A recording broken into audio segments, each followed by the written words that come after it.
Doctor फिरदौस आशिक आवान press conference करेंगे, आपको दिखाते हैं। मजरूह होता देख रहे हैं और जो बूढ़े वालिदैन जब जवान होते हैं तो हमारी पहले तो दर्जनों थे, अब चलें उस तादाद को आधी दर्जन कर देते हैं, उन बच्चों को वो पालते हैं। इससे बड़ी बदकिस्मती कोई नहीं है कि फिर वो बच्चे सब मिल के भी उन वालिदैन को नहीं पाल सकते जो अकेले जो है हम सब को पाल रहे होते हैं। तो ये माशरती जो हमारे गैप्स नज़र आ रहे हैं, माशरे के रवैये बदल रहे हैं, माशरे के सामने मुख्तलिफ चैलेंजेस आ रहे हैं, हमारा सोशल फैब्रिक जो है वो तोड़ फोड़ का शिकार हो रहा है। इस ज़रूरत को महसूस करते हुए वज़ीर आज़म पाकिस्तान ने इस्लामाबाद में सीनियर सिटीज़न बिल 2019 की असूली मंजूरी दी है और इस कानून के तहत जो हमारे सीनियर सिटीज़न्स हैं उनकी बहाली, फलाह बहबूद और तमाम जायज़ बुनियादी हकूक़ के तहफ़्फ़ुज़ को यकीनी बनाने के लिए सीनियर सिटीज़न कौंसल कायम की जा रही है और इसके तहत इस्लामाबाद से ये स्टार्ट लेंगे ओल्ड एज होम। और मैं उस परवरदिगार का शुक्र अदा करती हूँ कि इस ओल्ड एज होम का कॉन्सेप्ट सियालकोट में गुज़श्ता तकरीबन 12 साल से मैं सियालकोट में एक ओल्ड एज होम की शक्ल में इस मंसूबे को चला रही हूँ और ये मेरा सोशल वर्क का नशा है। और मुझे खुशी है कि वज़ीर आज़म और मैं और हमारी काबीना एक ही नशे का शिकार हैं जो सोशल वेलफेयर का है, इंसानी खिदमत का है और उस कौमी खिदमत और मुल्की मफाद के नशे में सरशार ये आपकी हुकूमत जो है उन बुज़ुर्ग शहरियों के लिए ये इक़दाम उठा रही है। काबीना ने पिछली कैबिनेट मीटिंग में मैंने आपको गोशगुजार किया था कि वज़ीर आज़म पाकिस्तान जो हमारे नेशनल चाइल्ड प्रोटेक्शन कमीशन है उसके लिए वो बहुत ज़्यादा दर्द रखते हैं उन बच्चों के लिए। तो काबीना ने आज national commission on rights of the child की प्रिंसिपली मंजूरी दी है और जिस के तहत प्राइम मिनिस्टर साहब ने वो बच्चे हमारे जो अगवाशुदा हैं, गुमशुदा हैं और पूरे मुल्क में हमारे पास कोई ऐसा डाटाबेस नहीं है, कोई डाटा बैंक नहीं है कि हर सूबे से हम ये फिगर्स इकट्ठी करके एक सेंट्रलाइज्ड डाटा बैंक बनाएं कि पाकिस्तान में अगवाशुदा और गुमशुदा बच्चों की तादाद क्या है। तो ये कमीशन जो है वो इस चैलेंज को ओवरकम करेगा और डेफिनेटली इसके ज़रिए एक्सेस टू इंफॉर्मेशन मीडिया के लिए भी इजी हो जाएगी। वन विंडो ऑपरेशन होगा और एक जगह से वो तमाम इंफॉर्मेशन दस्तयाब होगी। शुमाली कोरिया के साथ हमारा वीज़ों का जो तरीक़ाकार है उसकी आज मंजूरी दी है कैबिनेट ने और इस तरीक़ाकार के तहत जो वर्क वीज़ा है, चूँकि शुमाली कोरिया के साथ हम वर्क वीज़ा की एनलिस्टमेंट और अपने जो मैन पावर हमारी बैरून मुल्क जानी चाहिए और मैन पावर को एक्सपोर्ट होना चाहिए ताकि पाकिस्तान में रेमिटेंसेस ज़्यादा से ज़्यादा आएँ। कैबिनेट ने आज उस हवाले से बाकायदा मंजूरी दी है। सीडी जो इस्लामाबाद के अंदर एक बहुत इम्पोर्टेंट रेगुलेटर है, वज़ीर आज़म साहब ने आज कैबिनेट की मौजूदगी में चेयरमैन सीडीए और तमाम ज़िम्मेदारान को ये बावर करवाया है कि सीडीए जो कैपिटल का एक बहुत अहम सतून है, वो सतून जो है वो एक ऑर्गेनाइज्ड स्ट्रक्चर क्रिएट करे। 1960 में बना और मास्टर प्लान जो CDA का था 1960 का बना हुआ। आज वज़ीर आज़म ने वाज़ेह हदायत की कि फिलफौर CDA नया मास्टर प्लान बनाए और उस मास्टर प्लान में अपनी जो कैपिटल के अंदर होने वाली एक्सपेंशन है, हैपहैज़र्ड जो ग्रोथ है हाउसिंग कॉलोनीज़ की, जो यहाँ शार्टेज ऑफ कॉमन मैन के लिए रेजिडेंस है कि दस्तयाब नहीं है, जो लोड है CDA के ऊपर डिस्ट्रीब्यूशन ऑफ वर्क ना होने की वजह से, क्यास है, हर तरफ गंदगी है, जो बिल्डिंग्स हैं उनकी प्रॉपर देखभाल नहीं है। तो ये CDA से जुड़े तमाम जो इनिशिएटिव हैं, सबसे अहम इनिशिएटिव इस शहर को पानी दस्तयाब होना, पीने का साफ पानी दस्तयाब होना, वो सबसे अहम ज़रूरत है इस शहर की, उसके लिए लाए अमल तय किया जाए। और जो ग्रीन बेल्ट्स हैं, इस पे जो कब्ज़ा हुआ और जिस अंदाज से मिसयूज़ हो रही हैं वो तमाम हमारी ग्रीन बेल्ट्स, CDA उसके लिए जो अवेलेबल कवानीन है उसको इम्प्लीमेंट करते हुए इमीडिएट एक्शन ले, और अगर कोई नई कानून साजी की ज़रूरत है तो फिलफौर जो है वो कैबिनेट के सामने लाए जाएं। वज़ीर आज़म ने CDA को, चूँकि उनके आज बिजली के हवाले से बड़ा इंटरेस्टिंग फिगर आया कि 1 अरब रुपया हमारा जो पब्लिक हेल्थ है वो उस मद में CDA जो ग्रांट लेता है गवर्नमेंट से अरब, या आपकी स्ट्रीट लाइट्स और इस्लामाबाद को रोशन रखने के लिए बिल पे करता है साल का 1 अरब। तो ये जो गैप्स थे, फ्लाज थी, जिसमें सबसे आम फ्ला जो थी कि आपकी बन गई है कौंसल इस्लामाबाद की, उस म्यूनसिपल कॉरपोरेशन इस्लामाबाद जो है उसमें और CDA के इख्तियारात में जो डिस्पैरिटी है, तवाज़न नहीं है, उसको प्रॉपरली एक ऑर्गेनाइज्ड मैकेनिज़्म के ज़रिए तवाज़न लाया जाए। और इसके साथ जो पाक PWD का रोल है, मेंटेनेंस और एग्जेक्टिव अथॉरिटी 2 चीज़ें एट ए टाइम नहीं चल सकती, और उनको ये डेडलाइन दी है कि आप तय करें। CDA मेंटेनेंस नहीं कर सकता, उसको बिल्डिंग कंस्ट्रक्शन की तरफ जाना है, न्यू हाउसिंग स्कीम की तरफ जाना है, उसको ग्रीन क्लीन इस्लामाबाद की तरफ जाना है। तो वो मेंटेनेंस जो है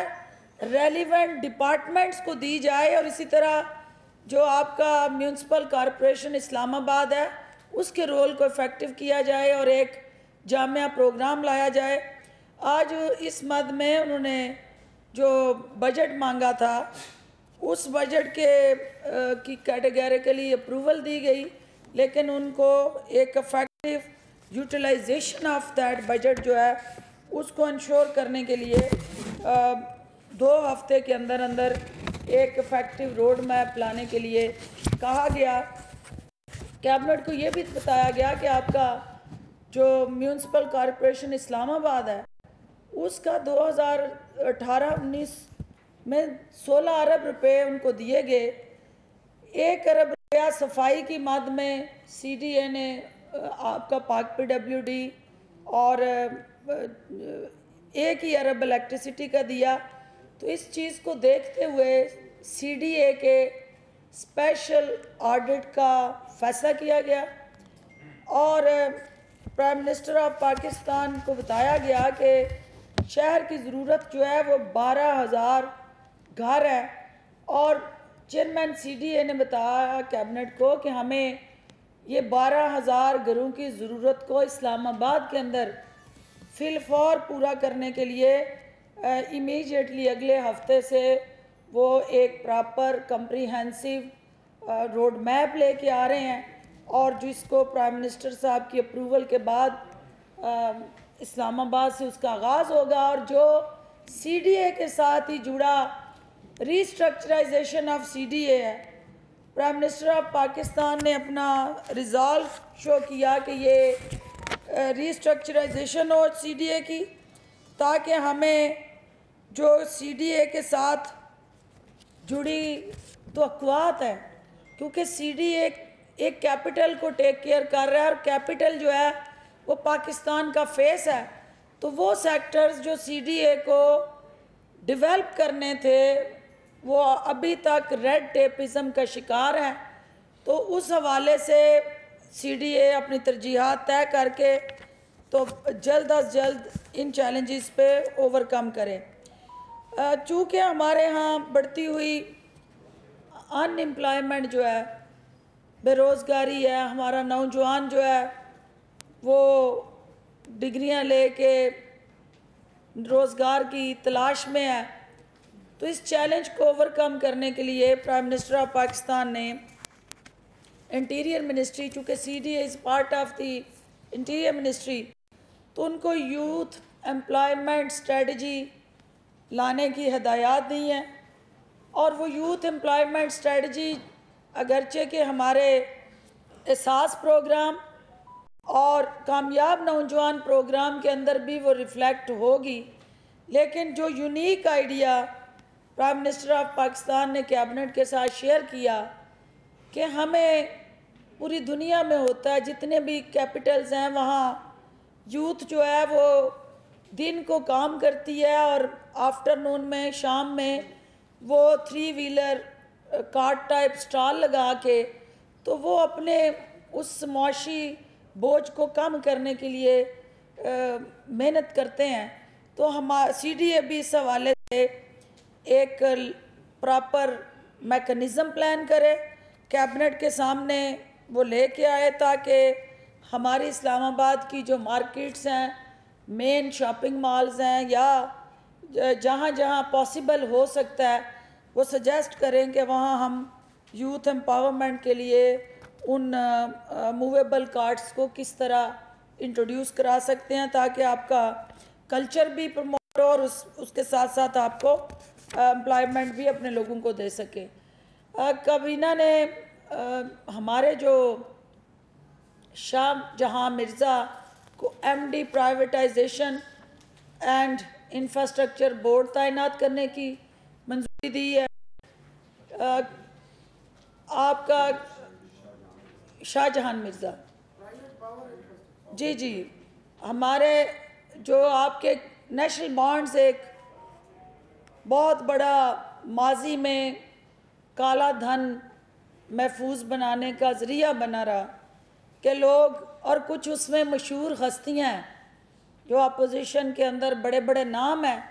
कि जो बॉन्ड उन पे आशिक हुआ करते थे। पाकिस्तान में कहीं भी बॉन्ड निकलता था वो बॉन्ड घूम घुमा के उनके नाम से जुड़ जाता था। तो वो बॉन्ड के जो शौकीन और आशिक हजरात थे उनकी उस पूरी काले धन की जो एक उसके साथ जुड़ी बहुत तकलीफ़ दे आप बीतियाँ आवाम सुन रहे हैं और सुनते रहेंगे। तो वहाँ उस चीज़ को महसूस करते हुए कि ये काला धन जो है उसको सफ़ेद करने के लिए 40,000 का जो बॉन्ड है उसको ख़त्म किया जा रहा है, और उसको ख़त्म करने के लिए एक मैकेनिज़्म बनाया जा रहा है, क्योंकि इससे पहले वो जिसके पास होता था वही उसका कस्टोडियन होता था, और कोई भी शख्स जाके जिसके हाथ में बॉन्ड है वो कैश करा सकता था। अब उसके अंदर कुछ रिफॉर्म्स लाई जा रही हैं, जिसमें एक तो वो बॉन्ड 40,000 का ख़त्म होगा और उसको रजिस्टर्ड होना होगा जिसके नाम से वो निकला हुआ होगा। वो जो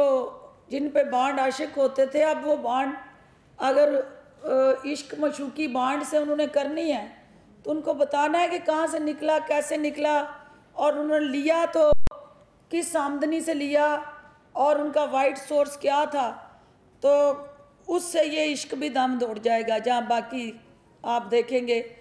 बॉन्ड के साथ उन सियासतदानों का जो इश्क था रवायती, वो भी इस कानून के बाद दम तोड़ेगा। इसमें जो है वो, चूँकि इससे पहले आप जाते थे, बॉन्ड लेके गए, कैश कराया, पैसे लेके जेब में डाल लिए।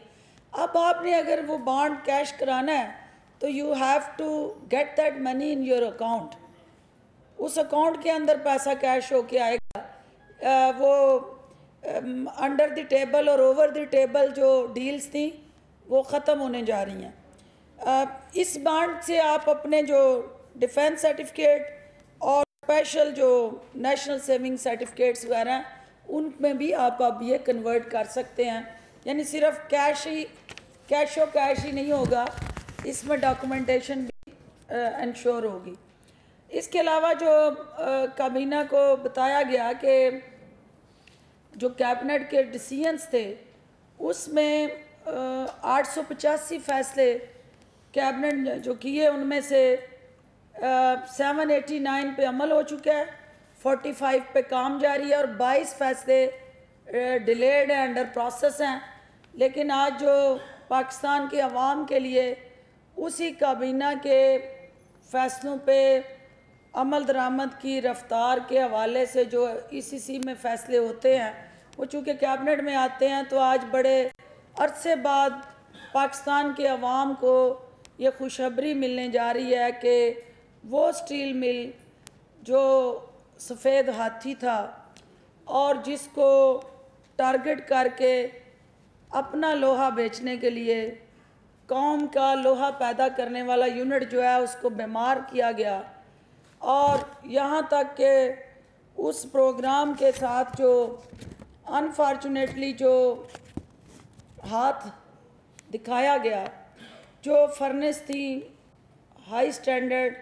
Very well equipped and latest technology के साथ जुड़ी, उन यूनिट को पाकिस्तान स्टील मिल को बीमार करके जो इक्विपमेंट को ज़ाया करके फेंका गया। ईसीसी ने और कैबिनेट ने ये फैसला किया और वज़ीर आज़म पाकिस्तान ने उसको एंडोर्स किया कि पाकिस्तान स्टील मिल जो है वो प्राइवेटाइज नहीं करेंगे, और ये कौमी एहसास है और इस कौमी एहसास की हम हिफाजत करेंगे। इसको चलाने के लिए पब्लिक प्राइवेट पार्टनरशिप के तहत डिफरेंट जो हमारे इंटरनेशनल इन्वेस्टर्स हैं वो आएंगे और इसको प्रॉपर एक प्राइवेटाइजेशन मिनिस्ट्री के ज़ेरे सरपरस्ती एक इंटरनेशनल स्टैंडर्ड की बुनियाद पे बिड के ज़रिए इसको उन इन्वेस्टमेंट पार्टनर्स के साथ पब्लिक प्राइवेट पार्टनरशिप के मैकेनिज़्म से इसको दोबारा से रीवैम्प किया जाएगा, इसको चलाया जाएगा, और पाकिस्तान स्टील मिल चलेगी तो पाकिस्तान में तरक्की का पहिया चलेगा। और इसको फिलफौर जो है कैबिनेट ने अप्रूव किया है। इसके अलावा जो हमारी डिस्कोस थी,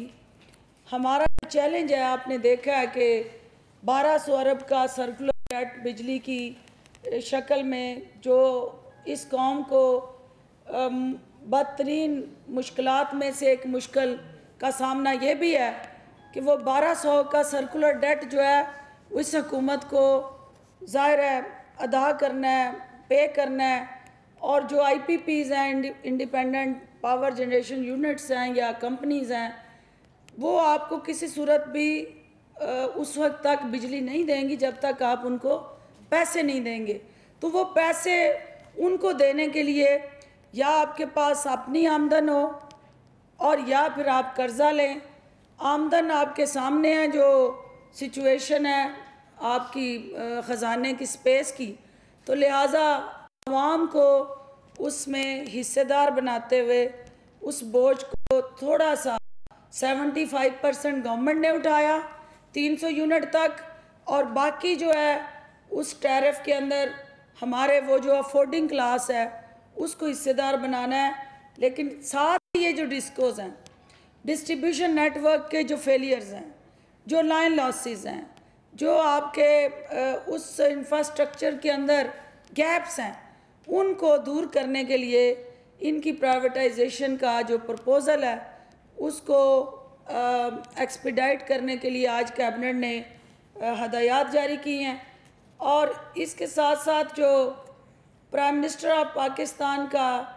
विजन है वो ओवरसीज़ पाकिस्तानीज़ को पार्टनरशिप में लाना, ओवरसीज़ पाकिस्तानीज़ को एम्पावर करना, उनको मोटिवेट करना ताकि पाकिस्तान में आके इन्वेस्टमेंट करें। और मुश्किल हालात में वो ओवरसीज़ पाकिस्तानी हमेशा पाकिस्तान के साथ खड़े रहे हैं, खड़े हुए हैं। वज़ीर आज़म पाकिस्तान ने तमाम एयरपोर्ट्स पे ओवरसीज़ पाकिस्तानी की फैसिलिटेशन के लिए हदायत जारी की हैं। ओवरसीज़ मिनिस्ट्री और तमाम वो डिपार्टमेंट, वो FIA हो, ये आपका जो इमिग्रेशन का प्रोसेस हो, कस्टम का प्रोसेस हो, हर हाल में ओवरसीज़ पाकिस्तानीज़ को फैसिलिटेट करना, उनको पाकिस्तान के साथ जो उनका लाजवाल रिश्ता है उसको मजबूत बनाने के लिए, और ओवरऑल जो पाकिस्तान में उनकी जो प्रॉपर्टीज़ हैं, या मिनिस्टर फिनांस ने कैबिनेट को बताया कि क्योंकि ये अभी हमने बेनामी लाज के हवाले से जो फिंगरप्रिंट्स वेरिफिकेशन का बैंक्स ने सिलसिला शुरू किया है, ओवरसीज़ पाकिस्तानी चूँकि बाहर हमारे फॉरेन ऑफिस के अंदर ये सहूलत दस्तयाब नहीं है, जिसकी वजह से वो मुश्किलात का शिकार हैं। तो प्राइम मिनिस्टर ने गवर्नर स्टेट बैंक को हदायत जारी की हैं कि फ़िलफ़ौर वो ऐसा मैकेनिज़्म बनाएं कि जो हमारे बाहर बैठे पाकिस्तानी अपने असासे वेरीफाई करना चाहते हैं और फिंगरप्रिंट्स उनके लिए मसाइल हैं, तो वो अपने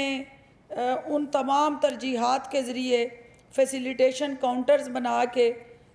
इस सहूलत से फ़ायदा उठा सकें। इसके अलावा जो है वो चूँकि हमारे कुछ हॉस्पिटल जो हैं जिनको पिछली दफ़ा भी ये बार बार सूबाई उधर सिंध में तक बेचैनी और परेशानी है, इस्तराब है कि ये हमारे खाओ पियो प्रोग्राम फेडरल गवर्नमेंट क्यों लेके जा रही है। और एक नामवर MNA के भाई माशाल्लाह से वो उनके ही एक भाई जो 65 लाख रुपया एक वहाँ के फेडरल हॉस्पिटल से तैनात हो के चीफ़ एग्जेक्टिव तो तनख्वाह ले रहे हैं। तो हमें एहसास है कि जब वो कहते हैं ना कि सूबाई खुद मुख्तारी चैलेंज हो रही है, तो हमें पता है कि वो सूबाई खुद मुख्तारी उनकी ज़ात से शुरू होकर उनकी ज़ात पे ख़त्म होती है। तो चूँकि सुप्रीम कोर्ट का हुक्म था कि वो इदारे वफाकी हुकूमत वापस ले, तो आज कैबिनेट ने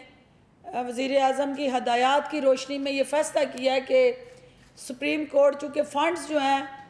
वो सूबों को ट्रांसफ़र होते हैं और सूबे वो देने के लिए तैयार नहीं है मंसूबे, और वफाकी हुकूमत बग़ैर फ़ंड्स के उन मंसूबों को अपने बजट के अंदर जहाँ पहले स्पेस नहीं है, तो हम कोई नया बोझ उठाने के लिए तैयार नहीं है। सुप्रीम कोर्ट इस हवाले से हमें हदायत दे तो अटॉर्नी जनरल ऑफ पाकिस्तान को और लीगल टीम को ये हदायत जारी की गई हैं कि वो इस हवाले से सुप्रीम कोर्ट की नई ले रहनुमाई। मुआविन खुसूसी बराए इत्तलात डॉक्टर फिरदौस आशिकान आज काबीना में होने वाले अहम फैसलों से आगाह कर रही हैं। जो आला कारनामा अंजाम दिया उस तारीख साज उनकी जो कारस्तानी थी, क्योंकि जहां आपने देखा कि सुप्रीम कोर्ट के ऊपर हमले, कैलबरी फंड के ज़रिए सुप्रीम कोर्ट में झूठ बोलना, आपको के ज़रिए अवाम को गुमराह करना, और तमाम तर जो जदीद तरीन तरीके वारदात इस कौम को लूटने के मुतारफ़ कराना, जिसमें टीटियाँ फलूदे वालों के अकाउंटों से बरामद होना, रेडी वाले को रातों रात अरब और खरबपति बनना, ये इतने ऐसे ऐसे सलाहियत वाले कारनामे थे कि कौम सोच भी नहीं सकती कि जिनको वो अपने रहबर मानते हैं वो इतने इतने बड़े राहज़न हैं। और वह आपने देख लिया कि इस काम में जो मॉडल टाउन के मज़लूम लोगों की चीखें आओ बका और सिस्कियाँ वो भी आपने सुनी, लेकिन ये आपने कहीं नहीं सुना होगा कि स्क्वाड के अंदर गाड़ियाँ सहूलतकारी के लिए इस्तेमाल हो रही हों, वो भी उस जहर के लिए जो हमारे इस मुल्क के लिए सबसे बड़ा चैलेंज बना हुआ है। और वो जो वाइट पाउडर है, वो वाइट पाउडर जो है वो जिस अंदाज से पाकिस्तान से बाहर भेजने के लिए हमारे वो नामवर सियासतदान और हमेशा दूसरों की ज़ात पे कीचड़ उछालने के चैम्पियन, हमेशा दूसरों की ज़ात को दागदार बनाने के लिए बेचैन और मूँछों को ताव दे के वो हमेशा अपने दामन को झाड़ के निकल जाया करते थे। उन्होंने कल जब ये कारनामा अंजाम दिया तो मीडिया में एक तासर दिया गया कि ये कोई सियासी इंतकामी कार्रवाई है और टारगेट करके इन बहुत ज़्यादा खादमे शरीफैन हर तरह से अल हरमैन, मैं इसलिए नहीं कहूँगी कि वो हरम की तौहीन होगी, और मैं समझती हूँ कि वो खादमुल शरीफैन बने हुए जो लोग थे उन्होंने कल जो पूरी कौम ने देखा और फिर कल मीडिया के साथ जो कुछ वारदात की हमेशा से जो ये जमात करती रही उसे हुकूमत के खाते में डाला और ये कहा कि हुकूमत ने ये बदतरीन इंतकामी कार्रवाई की है। तो आज चूँकि मैं चाहती थी कि ये हमारा इस्तेहकाक नहीं है और जो इस मुतलका डिवीज़न का है वो इस पे बात करे, लेकिन चूँकि रात 11:30 तक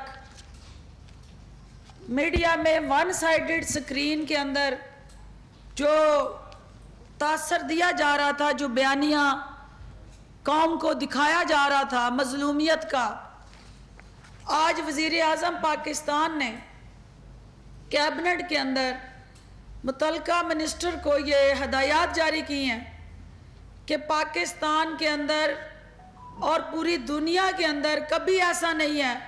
कि मुजरम जो है उसको और जुर्म को ग्लोरीफाई करके पेश किया जाए। और जेलें जो होती हैं वो डेटरेंस के लिए बनाई जाती हैं। जेलें जो हैं वो जुर्म का इर्तिकाब करने वालों को निशाने इबरत बनाने के लिए बनाई जाती हैं।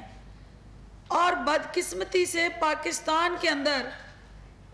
जो लोग मनी लॉन्ड्रिंग में इन्वॉल्व हैं, जो लोग मनशियात फरोशी में इन्वॉल्व हैं, जो लोग इस कौम के असासों को लूट मार करके हर तरीके से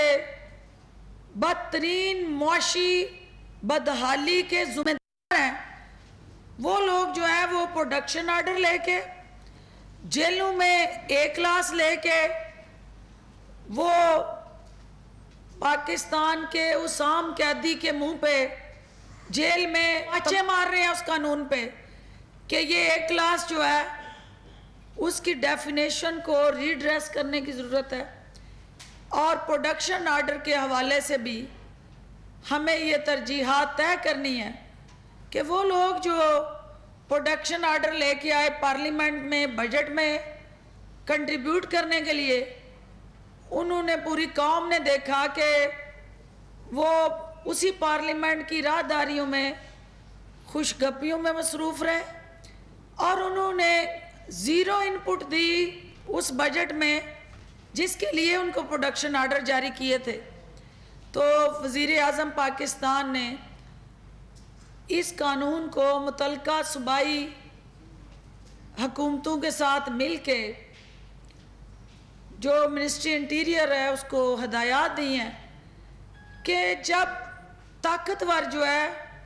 उसके लिए कानून और तरह का इतलाक और आम पिसे हुए गरीब शख्स के या शहरी के लिए और कानून का इतलाक, उसके अंदर जो है बेचैनी बढ़ती है, उसके अंदर जो है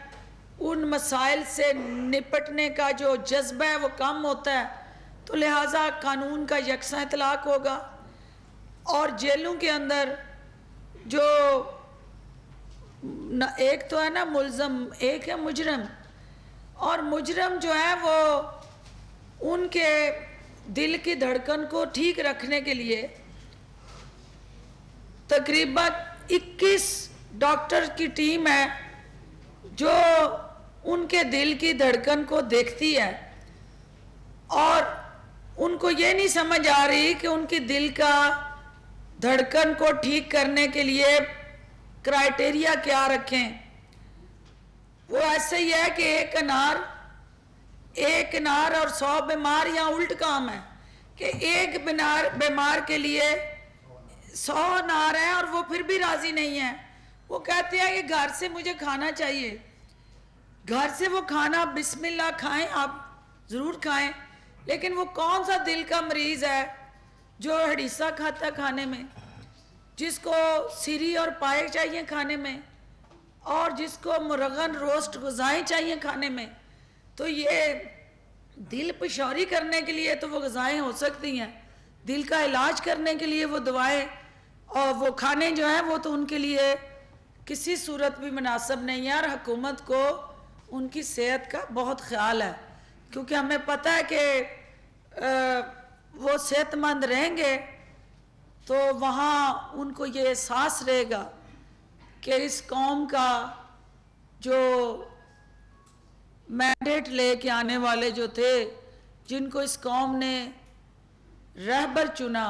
वो रहज़र मान के किस तरह इस कौम के वसाइल को लूटते रहे, डाका डालते रहे, और किस अंदाज से उन्होंने मजाक उड़ाया इस पाकिस्तान के कवानीन का और यरगमाल बनाया, उनको घर की लौंडी बनाया। आज शहबाज शरीफ साहब ने एक खराब फरमाया, मैं सिर्फ 1 मिनट उस पर बात करके, एक तो ये राना सनाउल्लाह साहब की ये रिसर्च करके जो चीज़ें माशाल्लाह से साबका अदवार में एक लंबी दास्तान है, और मैं मीडिया से भी गुजारिश करूंगी कि आप जो कहते हैं ना ये सियासी इंतकामी कार्रवाई है, ये 12 पॉइंट ज़रूर पढ़िएगा और आपको अंदाज़ा हो जाएगा कि हुकूमत को तो 10 माह हुए हैं। तो ये जनाब बहुत बड़े नामवर खिलाड़ी जो थे, इन्होंने तो मेडल और ट्रॉफियां हमारे आने से पहले की जीती हुई हैं, और उसमें जो आपका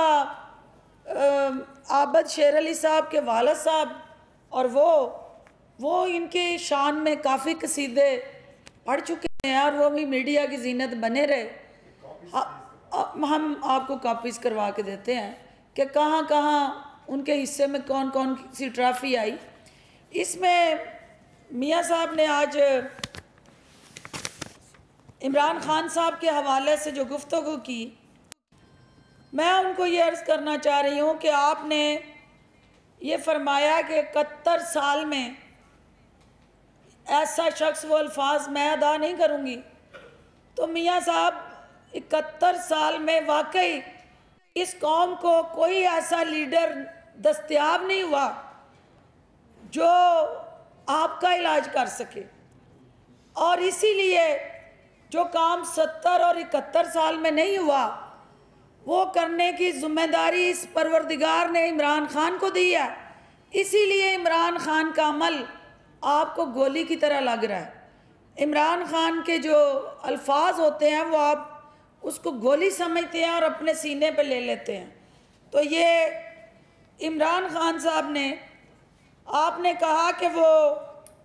इस कौम के लिए काबिल कबूल नहीं। तो मैं आपको ये कहना चाहती हूँ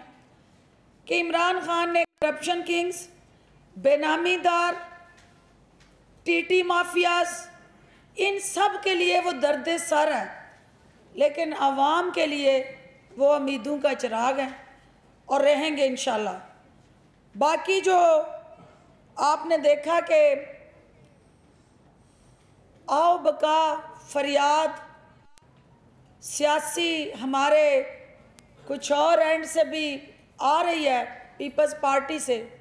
तो आज आपको एक ट्वीट मैंने किया है कि बेनामीदार जितनी भी जायदादें थी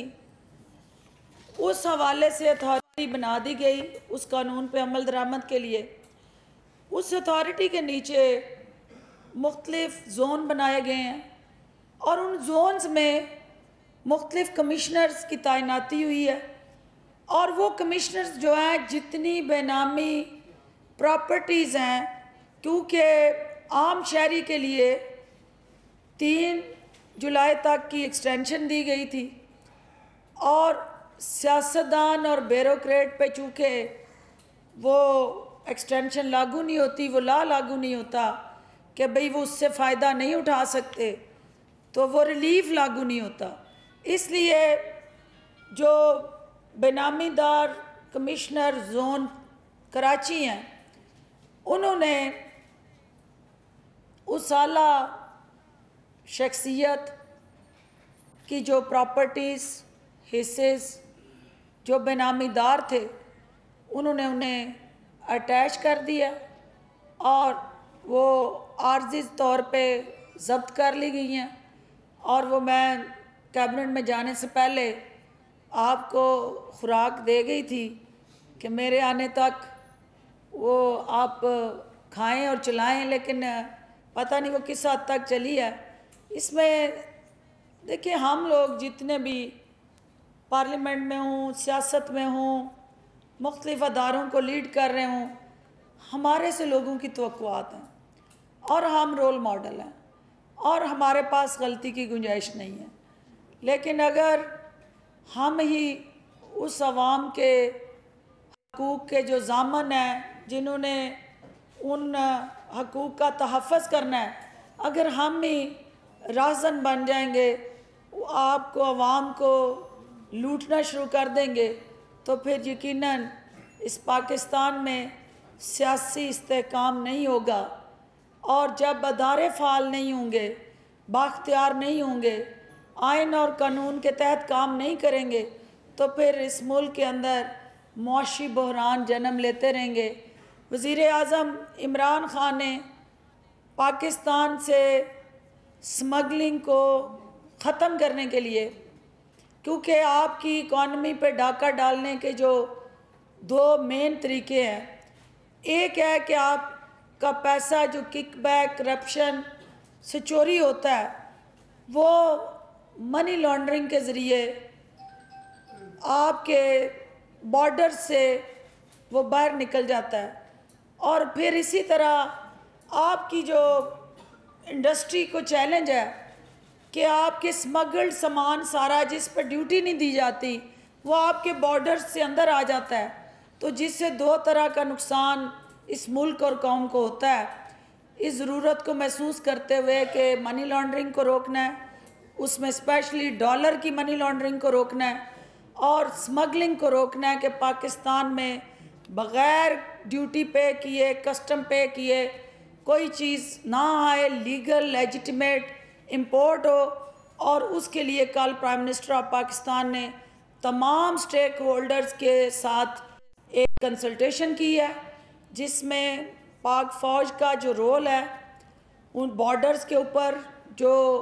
कलीदी किरदार है, जो हमारे साथ जुड़े जितने बॉर्डर्स हैं उसमें जो हमारी सिविलियन अथॉरिटीज़ हैं उनकी जो कैपेसिटी के इश्यूज़ हैं, जो हमारे करप्ट प्रैक्टिसेस हैं, जो कस्टम और आपकी जो बाकी एजेंसीज जो उधर आपकी इमिग्रेशन में जो मसाइल हैं, उन चीज़ों को देखते हुए कल ये फैसला किया गया कि एक हाई पावर्ड कमेटी बनाई जाए और वो उस कमेटी में तमाम स्टेक होल्डर्स को एम्पावर किया जा रहा है और 1 माह के अंदर अंदर वो रोड मैप सामने लाएंगे कि जहाँ जहाँ आपके बॉर्डर और कोस्टल लाइन मिलती हैं वहाँ आप एक इफेक्टिव मैकेनिज़्म कैसे इंश्योर करेंगे कि जहाँ से एक तो सिक्योरिटी का चैलेंज है आपका वो एड्रेस हो, क्रॉस बॉर्डर वो दहशतगर्द जो बैरूनी एजेंडे पे पाकिस्तान आके मुल्क की स्टेबिलिटी को दाव पे लगाते हैं उसको रोका जाए, और दूसरा पाकिस्तान से जो डॉलर की खुसूसी बराए इत्तलात आशिक़ अवान इस्लामाबाद में प्रेस कॉन्फ्रेंस कर रही थी।